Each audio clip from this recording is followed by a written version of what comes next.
Welcome back to our channel. Question 17 is about enthalpy change. Okay, we have the data above that. Also, enthalpy change should make sure they're the same. Okay, so think about how to combine these three equations, three reactions to this overall reaction. Look at the thing appears only once. Okay, and you get the hints. Okay, 2C only appears once, so it must be 2. Look at the hydrogen molecule, 3 only appears here, right? Only appears here, it must be 3. Okay, the alcohol only appears here, only appears here, 1 but opposite, so it's a -1.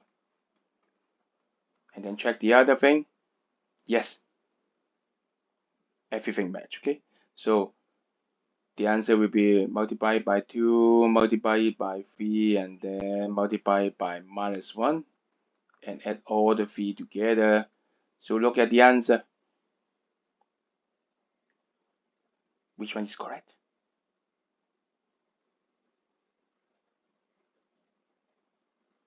Yes, you got it. D. And I must say, well done. We can do it, right?